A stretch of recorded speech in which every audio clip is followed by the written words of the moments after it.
Hey, this is Horner, and this is Chapter 1 in AP Physics C. So what we're doing is we're just going to take a look at some of the fundamental concepts of motion and how they work. There's several different types of motion that we're going to go through. The one that we're going to focus on right now is linear motion. We'll also take a look at projectile motion next. Later on in the year, we'll look at circular motion and finally rotational motion. So they're all independent. They all can be translated from one to the other. But what's kind of cool is we're going to start with linear motion and we're going to see how linear motion can define the rest of these. So hopefully that'll be good.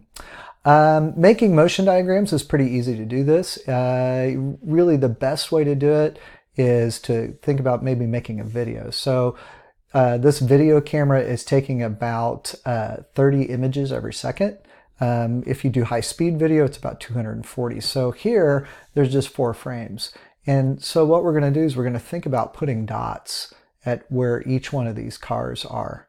So the car is just moving left to right.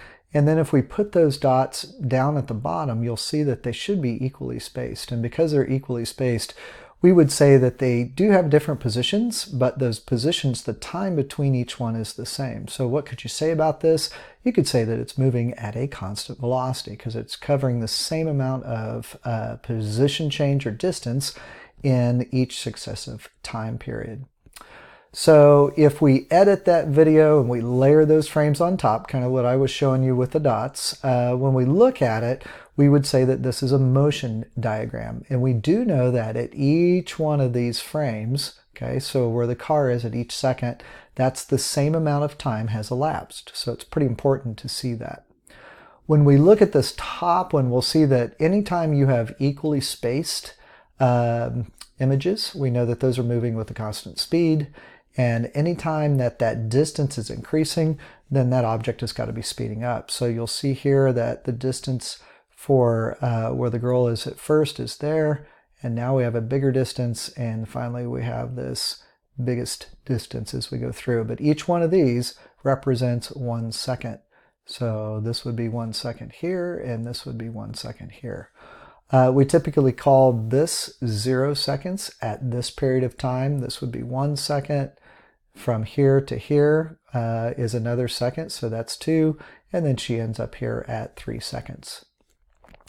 For the next one, we'll see that if we have a decreasing distance, so here we've got a pretty big distance, there we go, then the distance here is a little bit smaller, and then finally a little bit smaller. Notice I'm trying to do this at the same point on the car.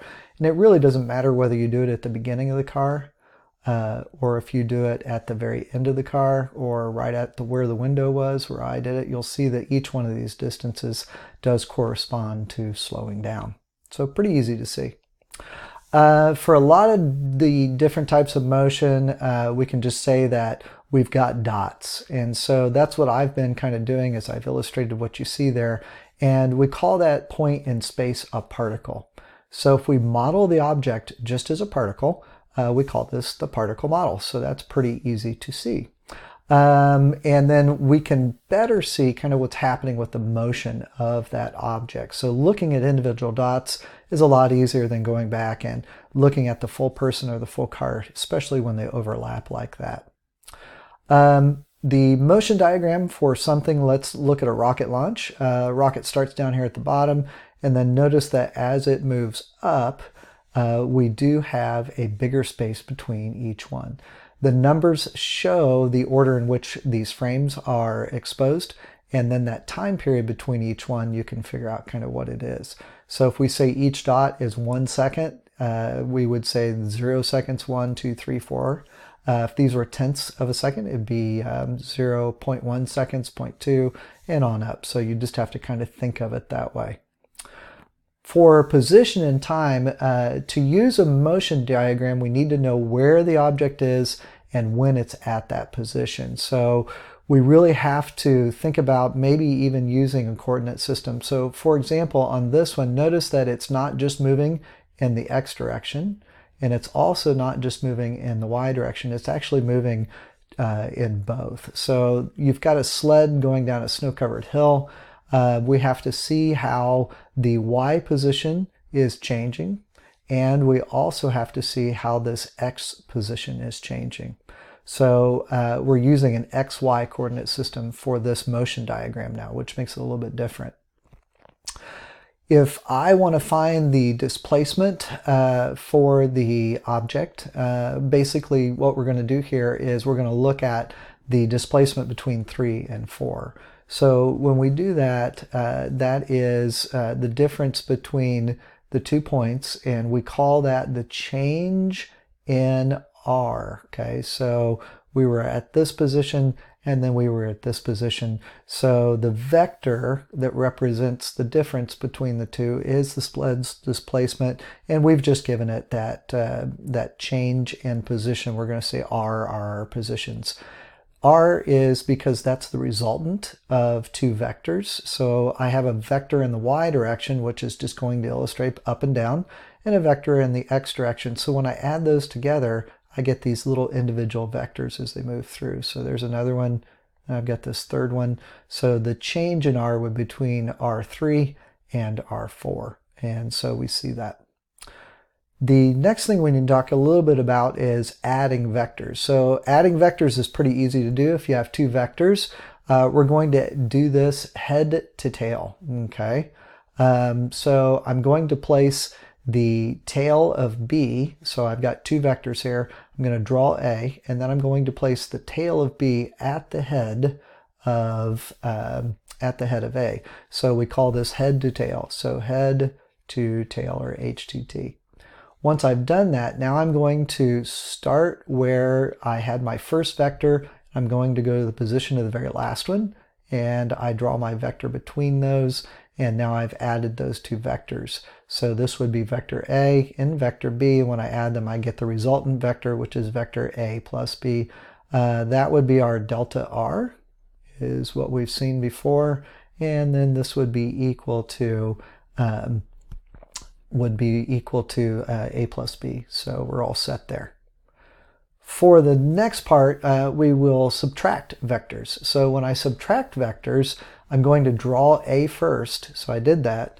And then I'm going to subtract B. So well, if I subtract B, I need to make B go in the opposite direction. So it's going to be the same length, but instead of being B, it's going to be negative B vector. And the little arrow on top means that it's a vector. So I'm going to place the tail of negative B, so you've seen I've done that, at the tip of vector A. And then I'm going to draw my resultant between the two, so I could do it here. And oops, you will really want to use a ruler so that it's straight. So now we're going to call this A minus B. So this is also our delta R vector, and we call it A minus B. So it's pretty simple to do. You just have to remember to flip this second vector if you're subtracting it.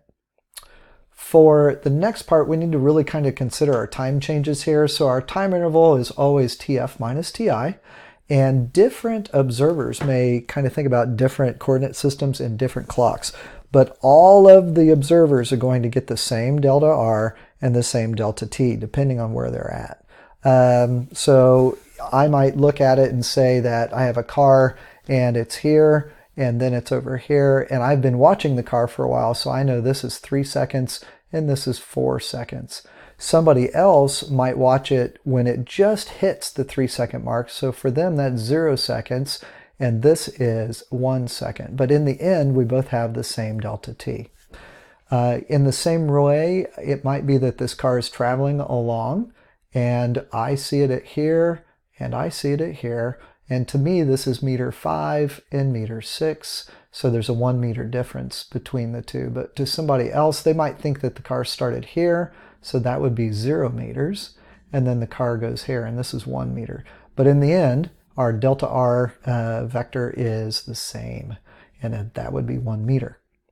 For the next one, we've got average speed and average velocity. So to really think about how fast something is, or to quantify the fastness or the slowness, we really just define a ratio. So average speed, notice that this is speed, is the distance traveled, okay, so that's just d, divided by the time that it takes to travel that. So the average speed doesn't really say anything about the direction. So there's no direction at all on average speed. Average velocity, on the other hand, does have a direction. So we're going to use that displacement r, okay, and we're going to say the average velocity of something is dependent on the path. So if I look at something that starts here and then it kind of moves in this squiggly path, I don't really have to worry about the path. I just have to measure the displacement between the two. So this would be my R1 and this is my R2. And so what I've done here is just found the difference between them. So that's delta R, and that's equal to R2 vector minus R1 vector. So average velocity is the displacement. Notice that average speed is the distance. So distance would be this entire path divided by the entire time. So that's going to be a little different. For motion diagrams with velocity vectors, we know that the velocity vector is in the same direction as the displacement. So if I go from here to here, and my change in my displacement, delta r, is this direction, my velocity is always going to be in the same direction. So that's never going to be different. The length of the velocity vector is proportional to the length of the change in position. So we can label these between the two as either r, or we can label them as v. So I know the speed there. So here's just the motion of a tortoise racing a hare is what you kind of see. The example that they're going to have you kind of take a look at in the book is this one about accelerating up a hill. And they want us to see that there's a 20-degree hill, and they want us to draw a motion diagram of a car going up that hill. So that's pretty easy to do. We notice that it is accelerating up the hill. So we've got to have dots that are getting further apart. And so that just makes it pretty easy to do. This takes us to acceleration, and that is in our next video. So we'll stop here.